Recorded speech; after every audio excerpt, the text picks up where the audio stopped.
Yeah, good to start.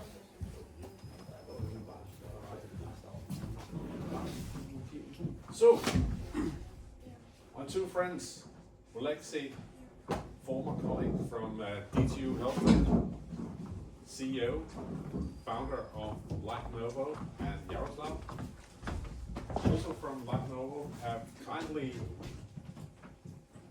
promised me to come by here today and give you some knowledge about Raman Spectroscopy and Raman image with that also, I think. So it's a little bit of each. And the best part, demo. So Oleksii and Yaroslav, the floor is yours, and enjoy it. Before we continue with basics of spectroscopy, I'm no longer a senior researcher in DTU, so with few slides, whom is it? Two of us you listen. We are spin out from DTU Nanotech. It was, now it's Health Tech, and we located nearby, just 5 kilometers in Birkerel or 7. We do this little Raman spectrometers. It's our main product, and also we do larger devices, and we try to make them affordable with high performance. Usually it comes with high price, and we think it shouldn't. So that's our mission. And you see, officially company from DTU started in 2019, and then we are like 20 people in office today, and we sell products. You can see different Raman spectrometers and microscopes. We will demonstrate you this one little guy, and we also have very small Raman microscopes, middle range products, and very big advanced Raman microscope and spectrometer. So, but it's all about Raman we do, applications, R&D. And now let's try to deep dive in Raman spectroscopy and microscopy. Before I start, I may ask you, how many of you know the basics of Raman spectroscopy, some fundamentals? Also, basically, that's very good. And usually when you end up the biophotonics course, so most of you may end up, if you will ever work with Raman, some challenges when you do measurements and data analysis. Some samples you won't be able to measure well. Raman spectroscopy is not super popular for some obvious reasons, and some of them are here for reasons. It's a big challenge there. So if you ask yourself, what is the singularities and differences between these methods, between these phenomena, do you have a clear answer for that? Yeah, you see, and me too, but let's try to check that. And I think if we speak about spectroscopy, vibrational spectroscopy, we should start with looking of what we actually sense, and we sense vibrations that connect atoms and molecular. When we speak about fingerprint range in Raman spectroscopy, for example, and the best way to discuss all of the phenomena intuitively on fingers and understand it would be Jablonski diagrams. Yeah? And it all starts that there is a molecular, let's say water molecular, and it can be excited if you apply electromagnetic radiation on it, or it could be in a ground state. And this is an electronic excited state, and this is ground electronic state. And actually, each of these electronic states, they split into vibrational levels, and even each of vibrational levels could be split into the rotational tiny structure. Have you ever seen that in actual spectra? Do you? Maybe people just speak about it, but they something hypothetical or virtual. But it's quite easy to check if you have spectrometer like that one, and you will try to measure signal. In Raman spectroscopy you have laser. This is the frequency, the laser, and we say it's zero shift. And then you have a stocks and anti-stocks shift from that. And you see, if you zoom up this area, and you measure just air, this atmosphere around, you will see tiny structure just around the laser peak. This would be this one. And then you would see vibrational peaks of oxygen, nitrogen, and this would be this level. And then if you zoom down this area, you would see rotational levels of each vibrational level. So this ones. You always see it when we measure Raman spectra. When you turn on the laser, it's always there. It's just a matter how good you are to collect that. It's quite weak vibrations, you need longer integration time, and the resolution of spectrometer should be pretty good to resolve this very sharp peaks. But they're always there, so it's quite real, all of these levels. And then if we want to combine all of these phenomena, all of you familiar with Yablonsky diagrams, I assume, or not? I have told them, Oh. so if they say no, they haven't been listening. Yeah. So this is where you can speak about all of those four boxes of processes: fluorescence, absorption, visible range, infrared range, and Raman. On one picture, ground state, excited state of the let's say bond, chemical bond, yes, and then you would see our vibrational and rotational sublevels of each of these states.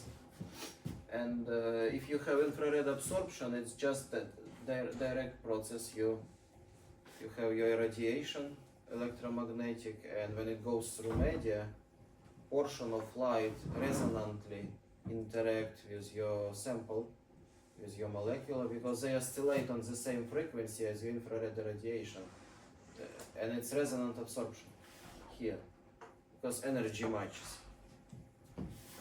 But some of it will go through, and some of it will be absorbed, and you see it as lack of intensity if you would use spectrometer in the range.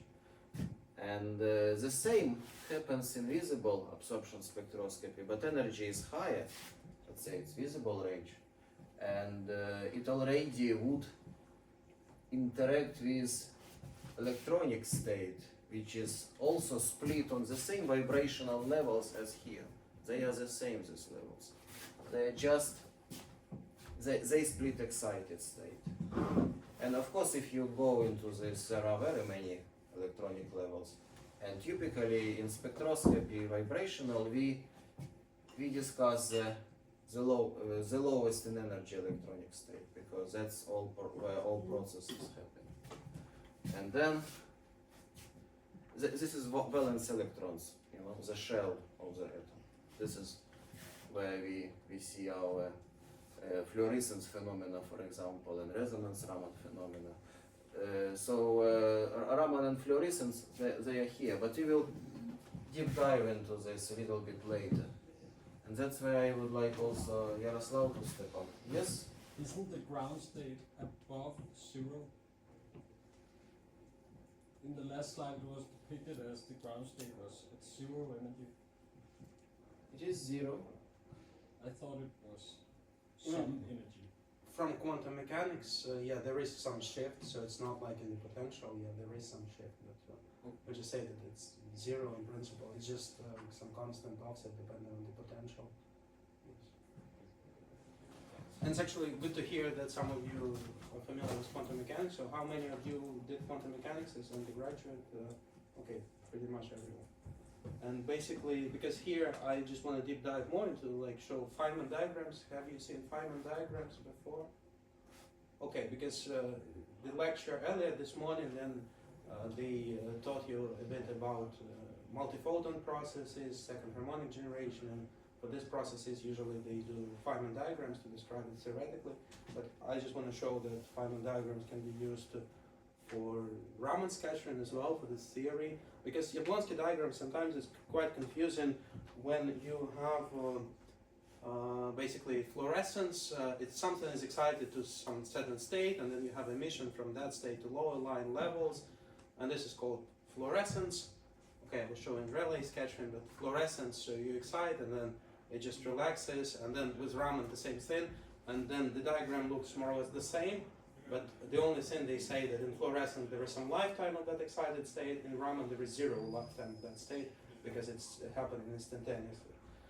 But the diagram is exactly the same, and then the question is why, and what if there is real state next to that virtual state, so-called, and how to deal with it in theory, and then the proper way. And then I'm not going to go too much into details, but here you have to do the treatment in terms of Feynman diagrams and density matrix theory. And in Feynman diagrams it's like Jablonski diagram but more extended, and then from this basically you have this time axis, the positive time and negative time, and then like complex conjugate, and then this Feynman diagrams is like Feynman, he invented this way to condense the quantum mechanical equations, and then basically you have interactions, and in Raman, well, in Raman you have interaction with omega 1 going to the electronic state, and then you have interaction with omega 2 which brings it down, and then you have the interaction with complex conjugate. So just some details of quantum mechanics, but in fluorescence the sequence is different. And then the point is that in Raman you create the coherence between vibrational states of the ground, it's ground electronic level 1 and 2, and 1 prime is already excited electronic level, the first vibrational state. It's just simplified diagram. And in Raman there is everything is more or less about the coherence over here, no population in 1 prime, but it kind of interacts with it, scattering on it. And in fluorescence you populate this electronic excited state, and then there is certain lifetime, and because of that then it's a different process.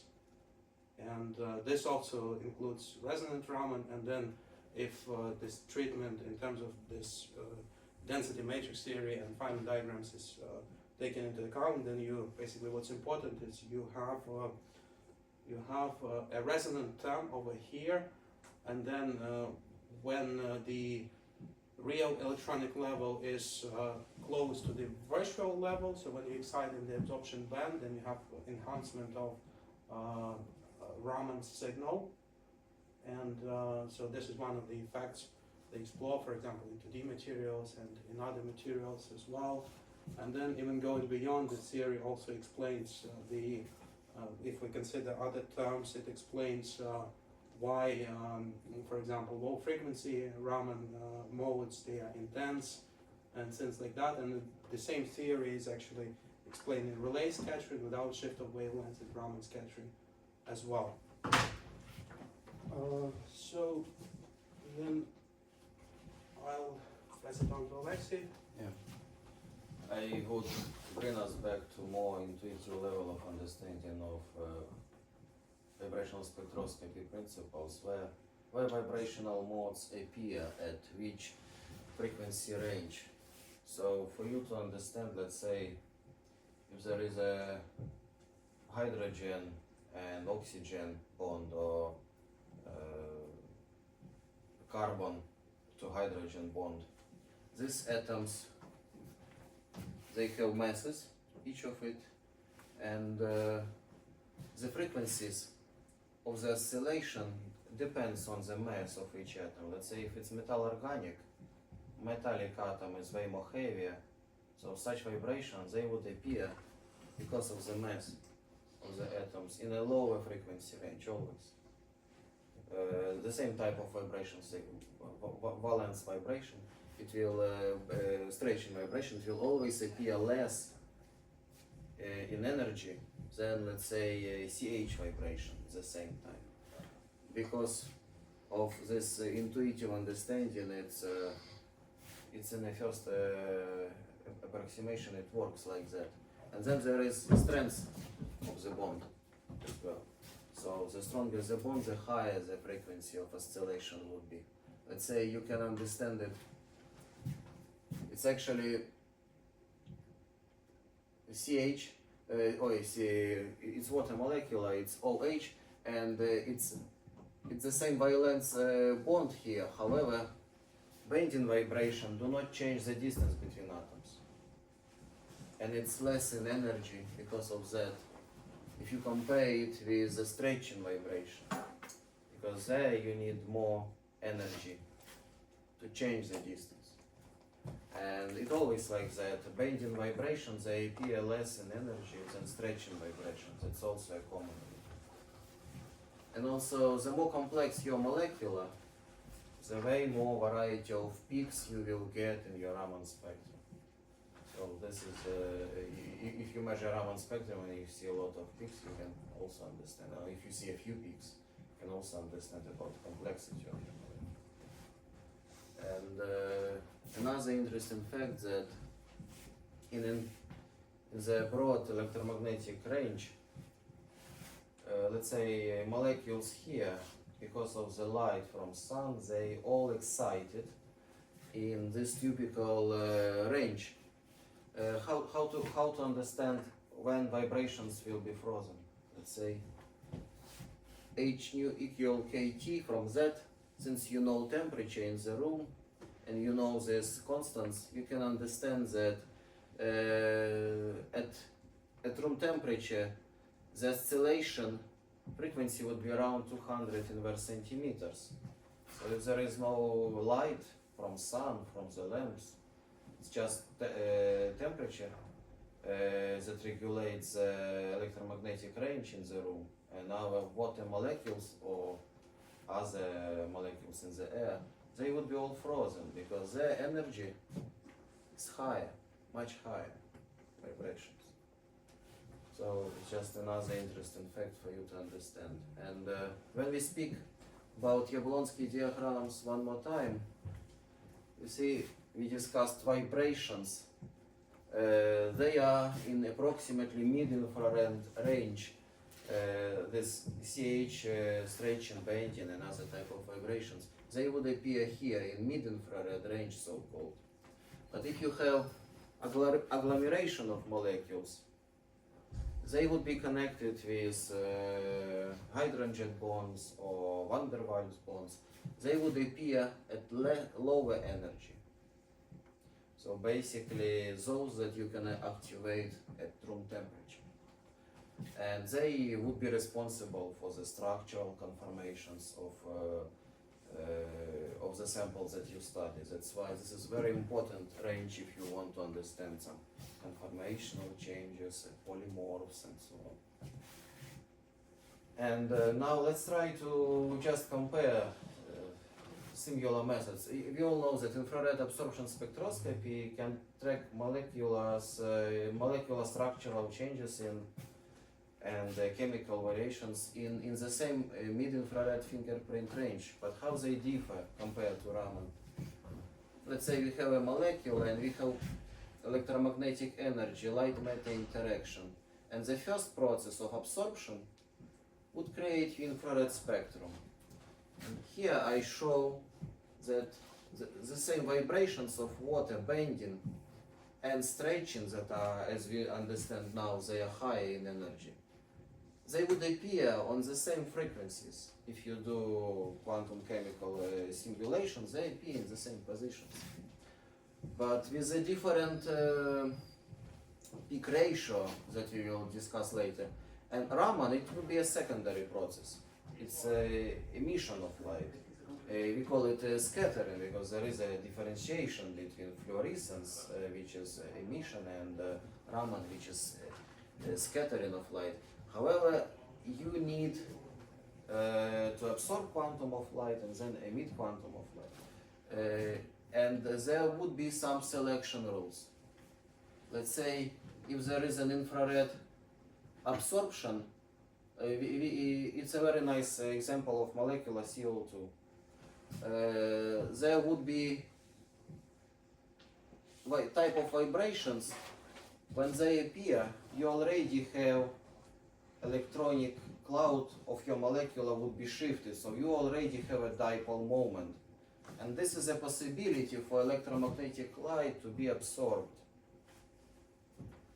However, if you have another type of vibration, symmetrically, fully symmetrical, when two oxygen atoms symmetrically stretch across the central carbon atom, there is no dipole moment here, you cannot absorb on it. It's fully transparent for electromagnetic spectrum of energy.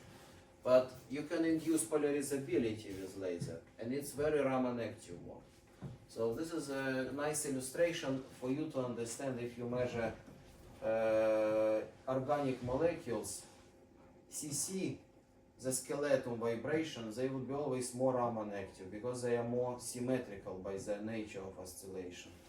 That's why Raman is more sensitive to structural changes than infrared spectroscopy. However, most of the vibrations, they have in their own dipole moments always present because of the shifted electronic clouds. They are way more infrared active. This is the reason why infrared spectroscopy is way more popular in organic chemistry, because most of them are very much infrared active type of vibrations. And then also there is another interesting difference.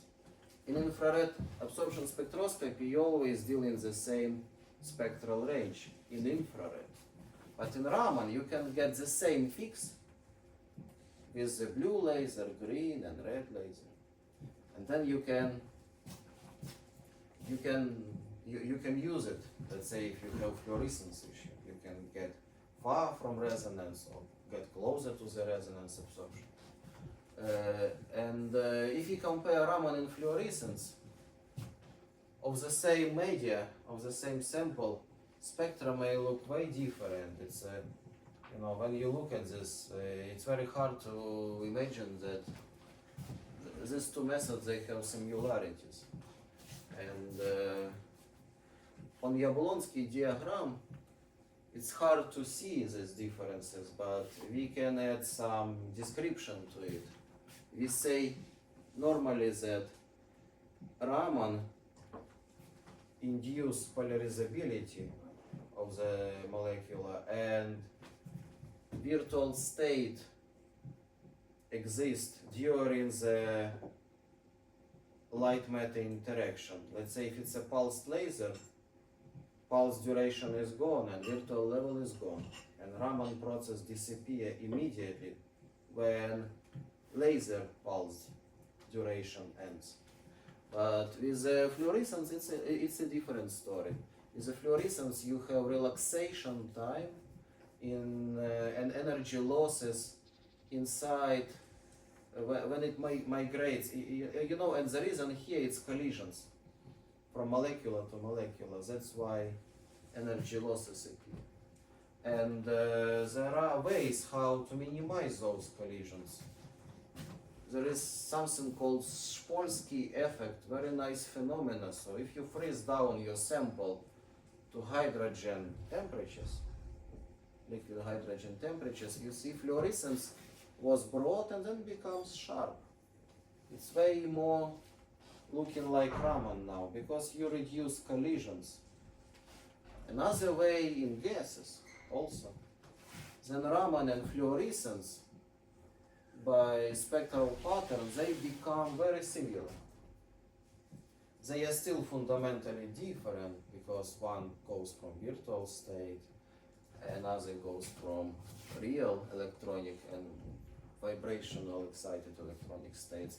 But when you avoid interaction between molecules, they become way closer one to each other. And another option, of course, when we go to practical applications for Raman spectroscopy, when you play with the laser wavelengths, usually if you go more to the near-infrared range as a selection of your laser for Raman spectroscopy, your fluorescence becomes less, because typically it appears more into the blue and UV range or visible range. It's something very easy to understand by the color of the sample. When it's a green one, it means that it absorbs in blue and red and reflects in green. And when it's blue, it reflects the blue one, but it absorbs in red and green. So that's would be for you to understand the logic, which laser is better to measure Raman for this dye and for that dye to avoid fluorescence. And also another interesting fact based on Kasha rules that when you change the laser frequency, I did these experiments some time ago, you see, I changed the laser wavelengths and I measured the spectrum. This was a spectrum of glass, and I tuned my laser in certain range, yes, here in nanometers. And you can see that fluorescence didn't change the position in the frequency range, but intensity was increasing because I was getting closer to resonance absorption.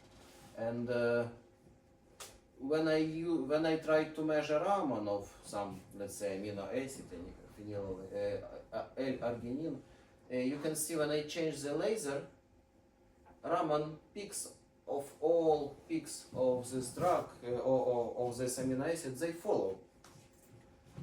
And this is a clear separation that you can use as a technique. It's called shifted excitation Raman difference spectroscopy.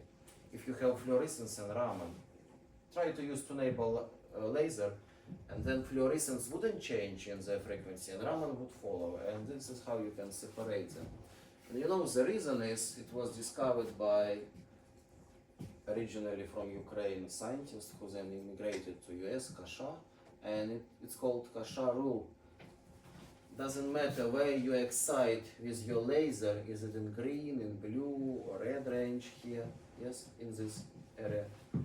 Your fluorescence would always happen in relaxation processes, and then it will occur from the lowest excited electronic state, vibrational sublevel of it, down to the on a ground electronic state vibrational levels. And Raman always goes from virtual state. So doesn't matter how close you are to resonance or far from resonance, Raman goes from the state that you create only when laser is shining during light-matter interaction, and fluorescence, no, it's a different process. And that's why Raman follows the shift of laser peaks and of laser wavelengths, and fluorescence doesn't. And this time delay, we discussed one story which you can use to separate these phenomena, but there is also another option to do it by time. You see, Raman is immediate process. So why not to use pulsed lasers, very short pulsed lasers, and then separate these phenomena in time. You see, your Raman in time, if you have a very short pulse, would appear and disappear together with the pulse duration, but fluorescence would grow and then exponentially decay. And if you collect just here, you can see way more Raman than fluorescence, let's say.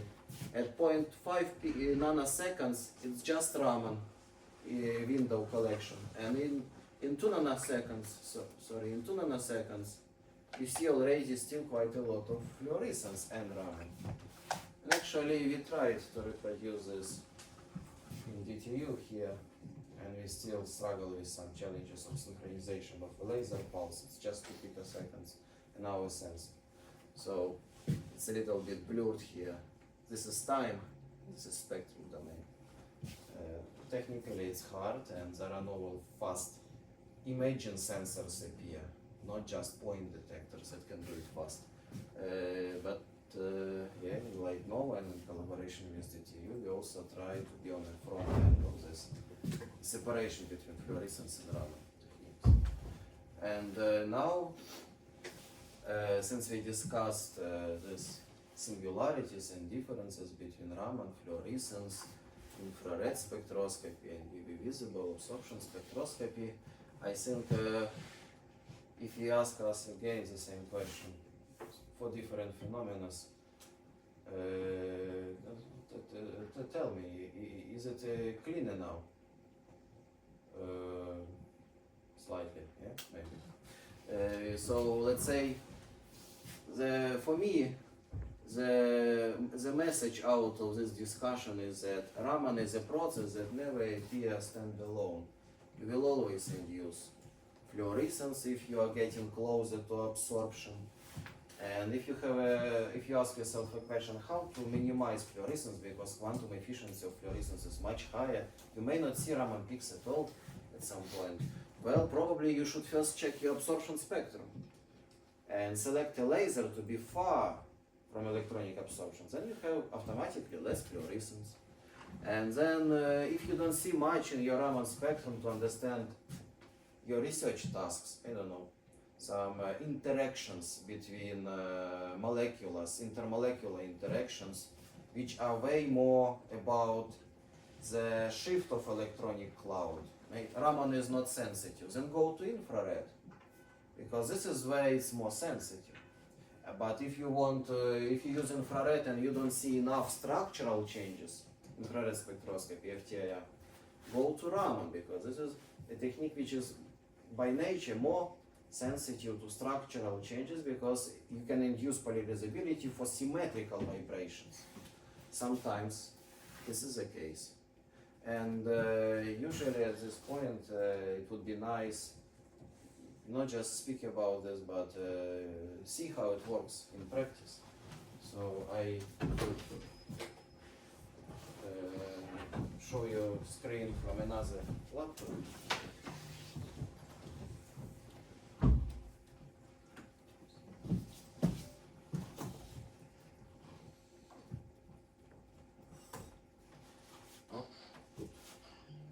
And this is a device, it's Raman spectrometer, a compact Raman spectrometer connected to the laptop, and I can turn on the laser,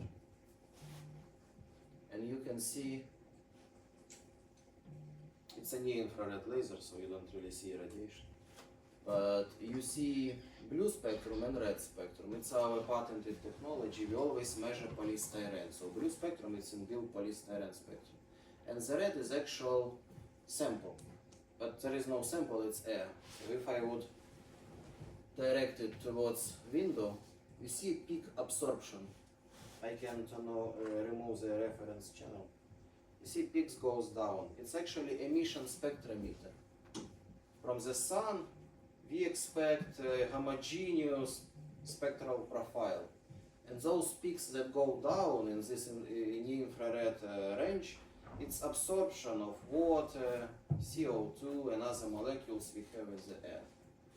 And if I would direct laser to material, let's say it's benzene, yeah?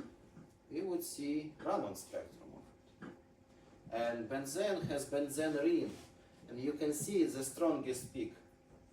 You understand more or less, yes, how benzene chemical structure formula looks. And the ring is symmetrical breathing mode vibration. So it's not really infrared active, but very Raman active, because you can induce polarizability, and that's why it's so strong. If I would try to measure methanol, it's not as strong, you see, by the level of signal. And the reason for that is because it's not direct vibrations that are so much symmetrical as in benzene. And I have another sample, heptane. Heptane, it's a bit more atoms in this molecule, and you see way more peaks than in methanol, for example, or in benzene. Yeah? And they are also not as super strong, but it's much more. And this is a fingerprint range, so you can see here quite a lot of bending vibrations. So this would be enough for demonstration. We still have some slides to show, so after the lecture you are welcome to try yourself to measure some samples. Yes, so we should continue with the slides. And before we go to application cases, we can also try to get a little bit of understanding how it works, what you saw inside, how it's built, instrumentational details. So it's not difficult at all. Who of you understand a little bit of these principles? Does it look familiar to you? Great. So in Raman spectroscopy you need laser, and you should deliver it to the sample, and then the parallel beam will be attached to the probe. You see this guy is just a lens. I can take it out, and then this will be a parallel beam. Yeah. And if I put lens here, where you have a focus, you place your sample. So parallel beam, you attach probe, and that's where your sample should be. And this is something which is good to use as dichroic beam splitter. It will reflect laser, but it will transmit longer wavelengths like Raman stock shift. And then you would have another special filter to reject laser even more. And another lens that will focus your Raman signal into the slit or pinhole. And this is something we call spectrometer. Could be based on grating, prism, or Michelson interferometer, for example. Could be Fourier transform. Doesn't matter what's happening here. It will collect a spectrum. That's it. And all variety of Raman instruments, they not too much deviate from these basics. Also, something good to know, if you have a gas laser, they are clean near the laser line, there is no emission. But if you have a diode laser, there would be luminescence profile and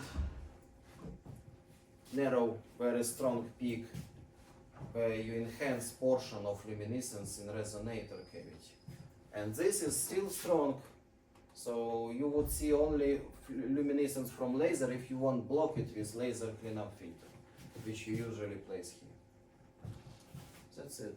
There is no more details you need to know about Raman. Yeah. There's one, if you go back there, because the filter, the rejection filter. Any of you vaguely recall what I told you about the strength of a Raman signal? Yeah, fingers are coming up. Yes, let's hear. Like 10 to the minus 6. Yeah, it's So- a very big signal. So the filter that Oleksii put up there is a Raman rejection filter. So it's a very narrow band interference filter that has typically an optical density of 6, meaning that 1 million photons would be rejected. And process is really weak.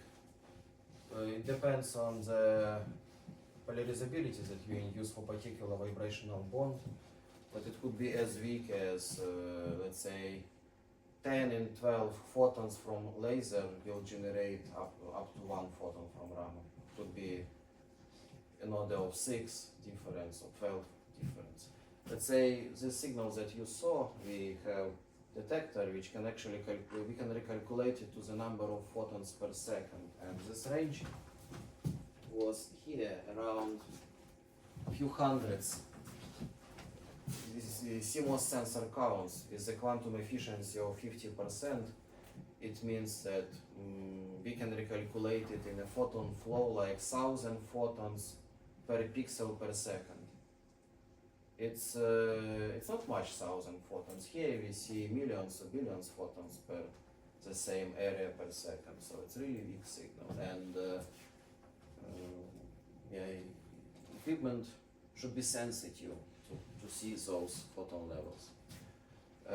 Especially if you go to microscopy. In microscopy, you measure way less volume, and your photon flow is even small. And by the way, Raman, you can use it for bulk measurements, but you can also focus your light, as in fluorescence microscopy, multiphoton microscopy, to a very dense area, which you can understand by, it depends on numerical aperture of your microscope objective. The higher the NA, numerical aperture, the smaller the spot that you can create. Here I show 2 lateral and axial spot sizes, so cross section in vertical and horizontal. This is lateral, this is axial spot size. And of course, equation for lateral spot size is way more attractive for resolution. Axial, it's in square NA here, so it goes not as nice, it drops, you see, differently, for much faster with NA, and you can lose confocality very fast if you change from 100 to 50x objective, for example. Yes, and this device, a little bit more about it. Some innovation in technology. You know, Lightnovo works and survives because there is an IP behind the spectrometer, and there are many ways to miniaturize spectrometers. I told you, you can use interferometric techniques. You can actually miniaturize spectrometers by putting a Fabry-Perot filter on every pixel on your sensor.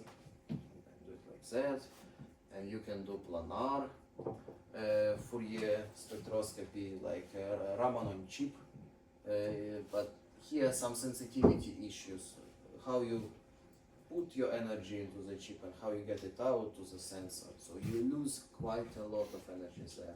And there is also miniaturization approaches, it's not by us, by other researchers. They based on standard optics, reflection grating, transmission grating, and very small lenses. And actually we do this concept.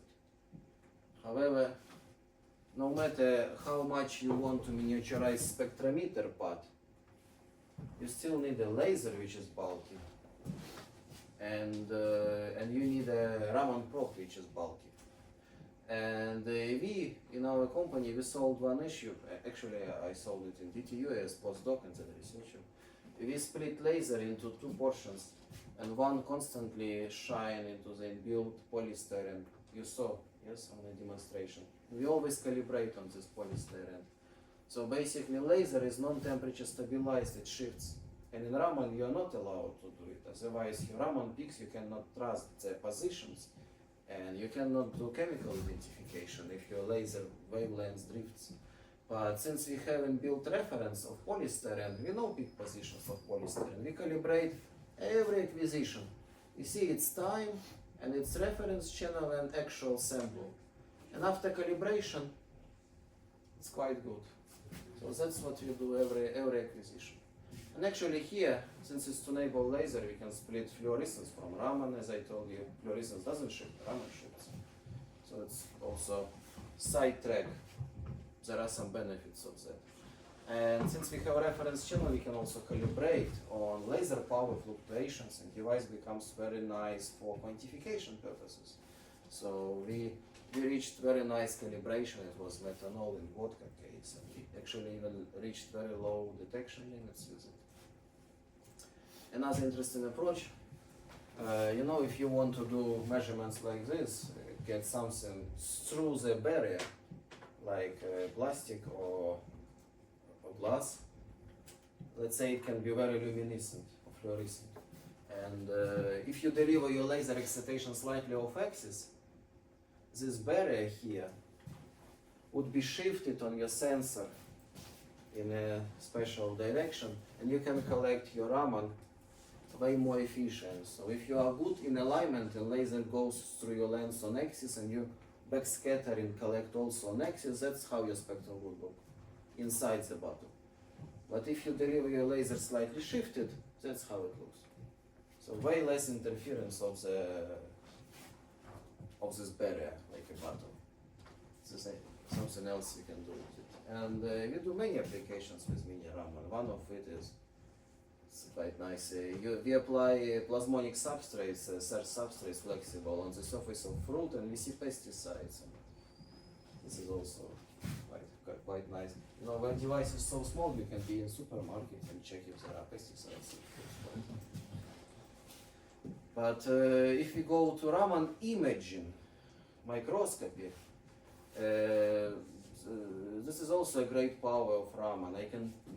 Here I will demonstrate you, that's how I was hired in DTU from Ukraine. I made PhD in Ukraine, and then I was searching for a postdoc worldwide and was an open position. And in this group we develop microcontainers, little cylinders for oral drug delivery. You should put drug inside this container and cover it with the lid. But then you need inspection methods to see, is it really a lid, nice lid on top, and maybe it's mixed with the drug, what is the distribution inside. And actually we couldn't find other methods as Raman that can do it, because if you do X-ray, tomography, or any other, they are not chemically sensitive, you don't know. You see very nicely material inside, but you cannot really understand is it polymer or is it drug. But with Raman, we did it layer by layer, like you do in fluorescence microscopy, and then you can see the distribution of polymer and a drug inside the container. And for that we also apply some chemometric methods. Yaroslav will tell you a bit of it later. Another interesting research that I did in DTU, here I wanted to tell you, if you have multi-chemical composition in 3D or 2D, you can use Raman microscopy to decompose it. And sometimes it may be the only method that you can use. Sometimes you can compare it with other methods. However, this is interesting case. It's just drug. In this case, it was thiophyllene. I think it's a drug against asthma. And it's one chemical, but due to water vapor in atmosphere, it can be hydrated or dehydrated. And we did this temperature experiments. And in time we monitored how water escapes the crystal, and then it goes through the transformation from hydrated to different metastable forms that occur only during this transition, and to unhydrated. And then we applied chemometric to see this, to track these little peak shifts, and in time we were able to show where inside the drug, when we shine laser line on it, different metastable forms appear. And then we also tried to do it in 3D, just static crystal. This crystal was supposed to be fully unhydrated, but you can see that there are, at lower concentrations where precipitation centers occur, there are other forms as well. And this is all the same chemical. So this is just a little bit of structural conformations or interaction with the water. And you can see those tiny changes with Raman spectroscopy and microscopy as well. Another interesting case is tissue imaging with Raman microscopy. How to do it in the best way? Let's say you have a skin and you want to measure it in depth profiles of the skin. And you want to understand the distribution of different chemicals. And in order to do it properly, it's a good idea to measure major components of skin separately in the proper conditions, and then try to decompose them in skin. And that's what we did. This is in-depth maps. This is the surface of skin. It was a mouse ear. And we go like Z, Y scans. And you can see different components, their special distribution. That's what you can get out from Raman microscopy, in depth. There is also another interesting way of doing Raman microscopy, combined with this polarization strands. You know, when you do Raman microscopy, you can manipulate with laser polarization incident, and you can place analyzer for the scattering path. And this way, you can actually determine the crystal orientation. Because when we speak about Raman scattering process, and you have a crystalline sample, its properties you can describe through the Raman tensor. So if you know the symmetry of your drug or your semiconductor, any kind of sample that has crystalline structure, it would be defined by Raman tensor, for particular for particular oscillation modes, and then you can fit it to the theory, your actual results, and determine crystal orientation. And that's what we do actually in Lightnovo today. You see there is one laser beam illustration of this setup, and then we collect scattering at different directions, and we analyze them at different polarizations for the analyzers. And let's say this is an illustration. When we rotate the crystal of sapphire at different orientations and polarization conditions, you see all peaks, they behave differently. I can intuitively explain you it in a way. Let's say if you have oscillation dipole like that, you cannot induce it with light perpendicular to the dipole. And if you rotate your laser polarization, then you induce it in maximum. This way you can understand orientation. And in a crystal it goes a bit more complex way, but if you know the Raman tensor, you can do it very precisely. This is some results. So technically system looks like that. You do Raman mapping, and it was polycrystalline silicon. Actually it's a solar cell. It's a polished solar cell, so you don't see crystals when you do Raman mapping. But in our polarized Raman microscopy, it's the same single peak of silicon, 520 inverse centimeters. But at different polarization conditions, you see the same crystals, they appear at different intensity. And you can apply Raman tensor theory, and from this complete map, you can get orientation map of the crystal. Here, color represents orientation of the crystal. And we did it for fitting of the crystals, for germanium, and this is also orientation map of the germanium polycrystals, of sapphire polycrystals. Yes, and now I give to Yaroslav, he will speak. So basically, okay, 5 minutes. 1 minute break. So Will that be? I'll just show some examples of applications of Raman, and one of them is actually we can monitor kinetics of chemical processes. And in this case, we just use a simple system. It's super glue, and super glue is actually the chemistry behind it is really fascinating, and it polymerizes upon absorption of water, and then basically polymerization happens. And we looked at kinetics of different lines. So, for example, this double bond CC stretch, which is disappearing, indicating the polymerization. But we also looked at finer effects, like effects of the environment, and then we did some MCR. It's machine learning algorithms with multi-curve resolution, and we got the kinetics of initial species, intermediate species like oligomers, dimers, oligomers, and so on, and then the final polymer chain. And we have submitted this to publication, not published yet. Then we have low frequency Raman, and actually it's an advanced, sorry, I just clicked on something wrong.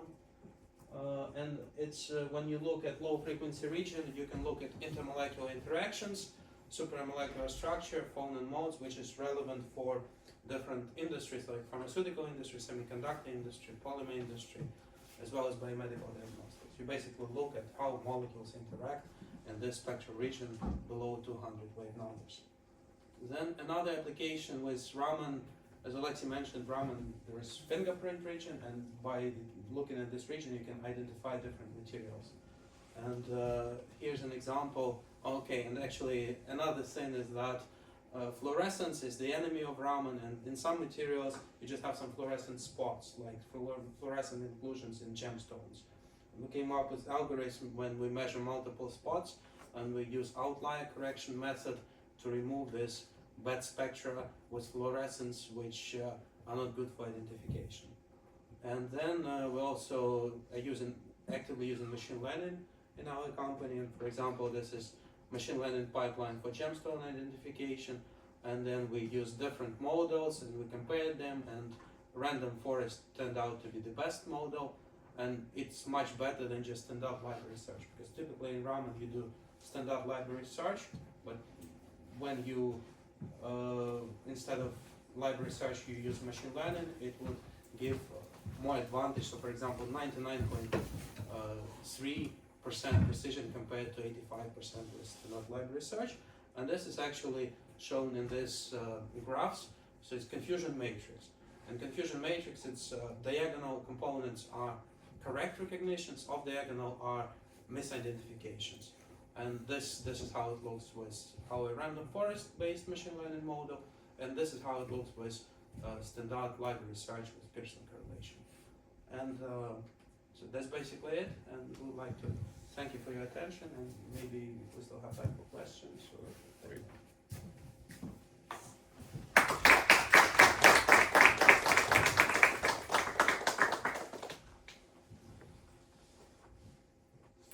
Yeah, you're welcome to ask. By the way, that last example, all competitors, if you go on the market and try to buy Raman spectrometers, they do this Pearson correlation. And you see how many fake answers you will receive. And that's what we want to do in view of this screen in the near future. So it will be based on machine learning. But obviously, for machine learning, you need to collect more extensive set of data than for just standard library search. But as we showed on the same set of data, it performs much better.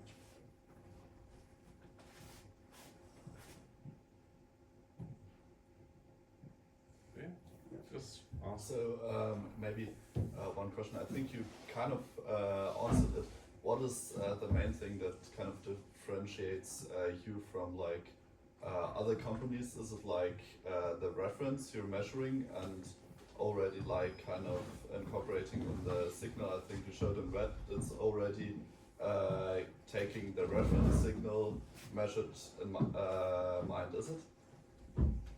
So Yes, actually, it's probably one of key features of our mini Raman is the presence of reference channel. Mm-hmm. And by using reference channel, we can use smaller, non-temperature stabilized lasers and still get reliable data and even track chemical kinetics with that we showed. So it's XY calibration. It's more than just precise light numbers. It's also intensity tracking, Yeah. which brings us to, in a small package, to the research grade performance, which is very good. That's our competitive advantage mainly. But that's for mini Raman products. We also have other products. Maybe some features are not patented, but also are unique features. So.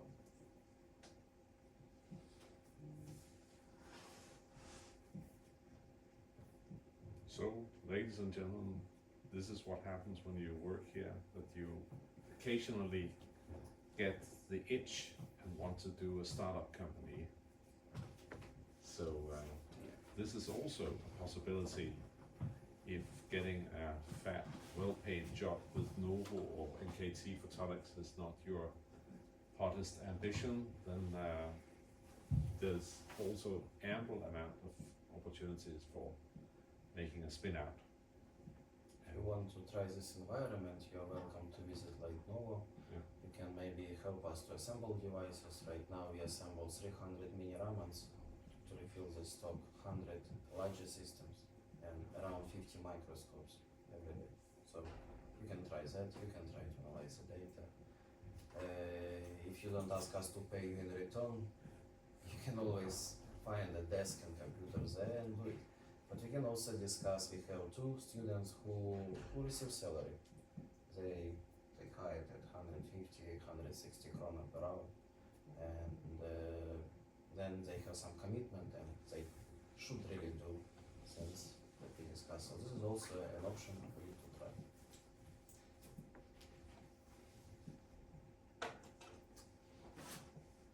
Any more questions? By the way, as a journey, when I was postdoc, I came here as postdoc, but anyway, I came with a not impressive track record as Hirsch index and so on, so I was trying to find another funding for me to stay in DTU, and I never wanted a company, I wanted just to get some money to continue doing research, and normal fundamental research applications were too challenging for me to apply. But there was this DTU discovery grant and DTU proof of concept grants. there, the reviewers, they do not look at your track record at all. They look how cool is the technology, is it attractive for commercialization. And that's how I got 3 or 4 grants like that, and then eventually it came to Lightnovo. So that was my way to make a company. I wanted just to continue doing research and be a bit more competitive with regard to other applicants. So those are quite nice programs in DTU, you can try to. But DTU Discovery is like every Wednesday, a 1-page application, and you can get 200 or 100,000 krona for your DTU. 150, yeah. So that worked quite easy. And you can be a student, master student, professor, they do not care. So that worked for me, that was my way.